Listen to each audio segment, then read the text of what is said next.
তহিদ আফ্রিদি সেই ছাত্রদেরকে মানে তাদের শরীরের কাপড় চোপড় ছড়াইয়ে সে ভিডিও করে রেখে দিত, জিম্মি করে রেখে দিত এই তহিদ আফ্রিদি। তাকে দীর্ঘদিন পুলিশ খুঁজতেছিল, গতকালকে তাকে পেয়েছে, বরিশালে পাইছে, সিআইডি তাকে বিজ্ঞ আদালত আজকে প্রেজেন্ট করেছে।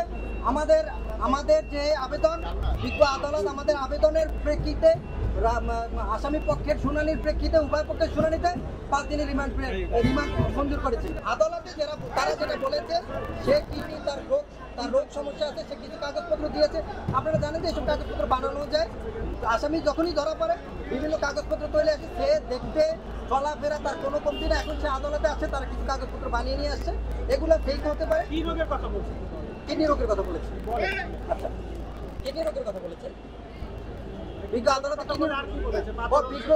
আদালতে কিডনি রোগের কথা বলতে তার স্ত্রীর প্রেগনেন্সির কথা বলেছে, তার স্ত্রী 6 মাস প্রেগনেন্ট, সেটা বলছে, তার প্রস্রাবে ব্লাড যায়, সে কথাগুলো সে বলেছে। এগুলো আসলে চাষাবাসের বিষয়, ডাক্তারের বিষয়। আমাদের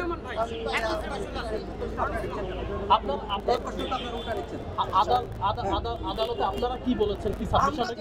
আমি যেটা বলেছি যে তহিদ আফ্রিদি একজন মিডিয়া সন্ত্রাস, সেই মিডিয়ার মাধ্যমে সে হাউন আঙ্কেলের সাথে ষড়যন্ত্র করে। আমাদের যে হাউন আঙ্কেল, ডিবি প্রধান যে হাউন আঙ্কেল ছিল, আপনারা দেখলেন আজকে অনেকগুলো ভিডিও ভাইরাল হয়েছে, যে হাউন আঙ্কেলের সাথে মিলেমিশে মূলত এই দেশে যেভাবে আওয়ামী সন্ত্রাস, যুবলীগ সন্ত্রাস, ছাত্রলীগ সন্ত্রাসকে যেভাবে ইনফ্লুয়েন্স করা যায়, তাদের সাথে যেভাবে অ্যাড করে দেশের সন্ত্রাসী কাম করা যায়, ছাত্র জনতাকে হত্যা করা যায়, সেই তথ্য সন্ত্রাসের সাথে সরাসরি জড়িত ছিল। এবং যাত্রাবাড়ির ঘটনার সাথে সে সরাসরি কিন্তু ইন্ধন সহ ষড়যন্ত্রে জড়িত ছিল, ডিবি হারুন সহ।